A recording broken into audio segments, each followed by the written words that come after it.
А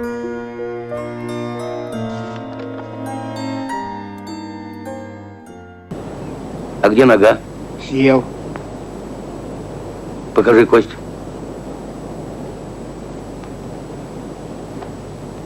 А цыпленок где? Съел. Врешь. Посмотри мне в глаза. А в капюшоне что? Ну ты, индюк протухший. А это что? Я не хочу есть. Кинематограф как нарочно обходил Сергея Кулагина стороной. Будучи блестящим театральным артистом, он очень мало снимался. Мужчина обладал всем необходимым набором качеств характерного персонажа, но в кино его комедийный дар не был до конца востребован. Сергей Сергеевич появился на свет в Москве в октябре 1914 года. Его родители, уроженцы Калужской губернии, воспитывали 4 детей, из которых Сережа был старшим. Отец семейства служил на железной дороге, а мама занималась домом и детьми. Сергей всегда чувствовал тягу к сцене, но, повинуясь веяниям эпохи, сперва попробовал получить в руки рабочую профессию. Он учился на токаря, потом на радиста, но ни в одном из выбранных направлений успеха не добился. В 1932-м юноша наконец прислушался к себе и поступил в театральную студию Центрального театра Красной, а позднее Советской армии.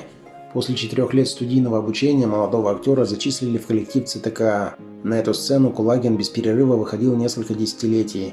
Фактурный комедиант стал для труппы незаменимым.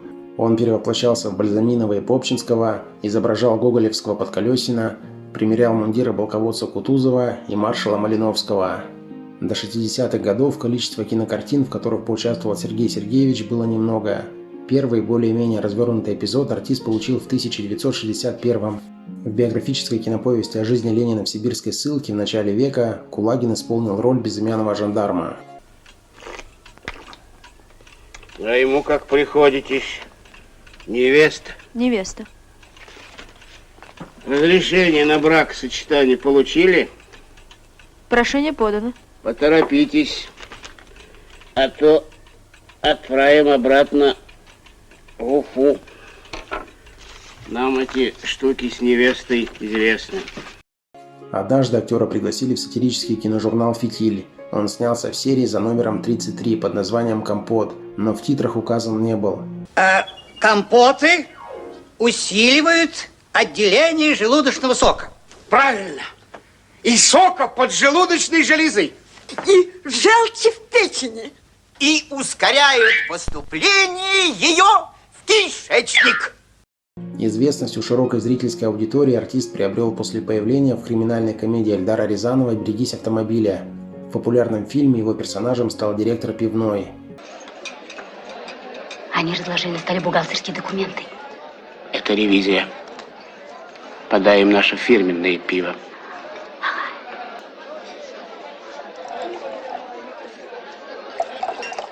Первую машину я не продавал, я ее в Курске, у милиции оставил. Приклеил к ветровому стеклу подробную объяснительную записку, а сам ушел на вокзал и вернулся в Москву. Спасибо. К этому периоду относится другая крупная работа Кулагина. В экранизированной сказке «Три толстяка» режиссер картины Алексей Баталов вывел его в образе первого из 3 правителей тиранов выдуманного города. Мятежник Тибул убит. Главарь бунтовщиков Проспера схвачен и скоро будет доставлен во дворец. В клетку его, в зверинец. А остальных повесить на городской площади. Вы слышите, в зверинец? Несколько раз Сергей Сергеевич принимал участие в различных киноспектаклях. К 1976 году относится его появление в роли помещика Григория Сторченко в телевизионной постановке «Иван Федорович Шпонька и его тетушка» по повести Николая Гоголя. Тетушка сказывала мне, что в дарственной записи покойного Степана Кузьмича... Не слышу, ей-богу, ничего не слышу. Надо вам сказать, у меня в левом ухе сидел таракан. Это никаким пером не писать. Так и щекочет, ну... Мне помогла одна старуха простым средством. Последние персонажи, воплощенные актером в конце 70-х, вновь оказались безымянными. В ленте Владимира Наумова и Александра Алова «Легенда о Тиле» он выступил в роли толстого монаха. Я не хочу есть. А съесть придется. Ну что ты привязался ко мне, толстобрюхий? Ты что, предпочитаешь веревку миски тертого гороха? А ну и ешь! Черт с тобой.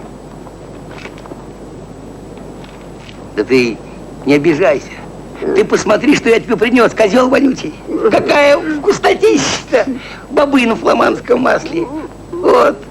Блинчики на манер брюссельских. Завершилась кинокарьера Кулагина кратким появлением в сериале «Следствие ведут знатоки».